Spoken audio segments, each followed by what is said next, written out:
पुट घणनि ॾींहंनि खां बाबा 5 ॾींहं थिया आहिनि साईं। थोरो साह खण। अस्सलाम वालेकुम। वालेकुम अस्सलाम। डॉक्टर साहब मां सहाफ़ी आहियां। हा साईं। मां ॿुधो आहे त तव्हां पंहिंजी फीस वधाए छॾी आहे ऐं ग़रीब माण्हुनि खे तव्हां महांगियूं दवाऊं लिखी ॾींदा हो। न साईं मां दवाऊं सिर्फ़ु लिखी ॾींदो आहियां, बाक़ी जेको स्टोर वारा दवाऊं ॾींदा आहिनि महांगियूं दवाऊं ॾींदासीं तॾहिं मरीज़ खे सिहत में असरु पवंदो न। पोइ तव्हांजी फीस केतिरी आहे?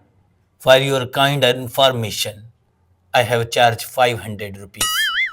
I am nothing here to do what are in the class. You are pouring the गरीब माण्हू of my मुंहिंजो ॻोठ। Hera नंढड़ा बचड़ा you are pouring. Why? चई छा थो भाऊ? What are you here doing? You not relieve गरीब माण्हू here.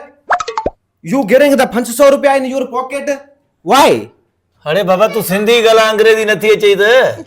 अंग्रेजी जा पुट I am graduated Australia. अरे हाउड़े ऑस्ट्रेलिया वञ कम करण ॾे जान छॾा यार। What are you? Why? I am not here to see you. You are pouring the गरीब माण्हू of my ॻोठ. अरे चवण छा थो चाहीं भाऊ? You taking घणो पैसो बचे? You taking away फछे मतलब आखिर तोखे छा खपे छा भाऊ? आप क्यों ऐसे गरीब माण्हुनि खे पुरी दो? अरे घणियूं ॿोलियूं ॻाल्हाईंदे भाईजान तोखे मसलो छा आहे? छॾ त मां इलाज कयां न मरीज़नि जो। Nothing else मसलो but I am here सहाफ़ी ऐं लाइव रिकॉर्डिंग इन फेसबुक। तोखे छा खपे छा? मूंखे कुझु न खपे। यू आर फुरिंग गरीब माण्हू। वाई?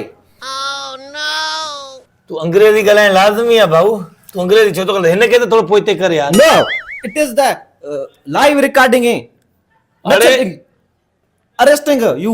ओ डोनल जा पुट तोखे चवां पे तो मसलो तोसां छा आहे? छो घिड़ी आयो मुंहिंजे ऑफिस में? छो इलाज करण नथो छॾे माण्हुनि जो?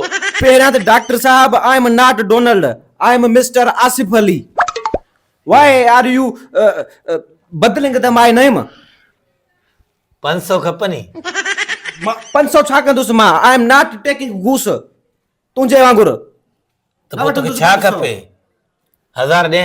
न न यू फुरिंग गरीब माण्हू हेयर इन माय। बस मांखे रुगो एतिरो बख़्शे छॾ भा। साहबी साहब तोखे 1000 चई 2000 चई ख़र्ची ॾियाई थो। ये अंग्रेजी न ॻाल्हाए हला।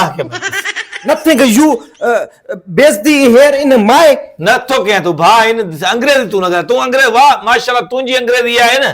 तूं इन सीट ते वेह मां उथी थो वञा पर तूं महिरबानी कर ख़र्च वठ। No this is live recording and you बेइज्जती मी सॼो सिंध एंड पाकिस्तान गिंदिंग in my mobile live recording Facebook. Why you insult? तू इहा अंग्रेजी न ॻाल्हाए डिलीट करे छॾिजां। हे पर्स अथई अचे हिन में अथई 2000 रुपया अथई वञ कढी। घणा अथसि? 2000 अथई। ओके ओके आईंदा हेड़नि नंढड़नि मासूमनि जो ख्याल कंदिंग। इहो अंग्रेजी काथां पढ़ियो हुअईं? ऑस्ट्रेलिया खां ग्रेजुएट थियल आहे मुंहिंजो। ज़बरदस्त यार। पर ठीकु आहे वञ छॾ हाणे मां इलाज कयां। छॾ ठीकु आहे। छॾेसि।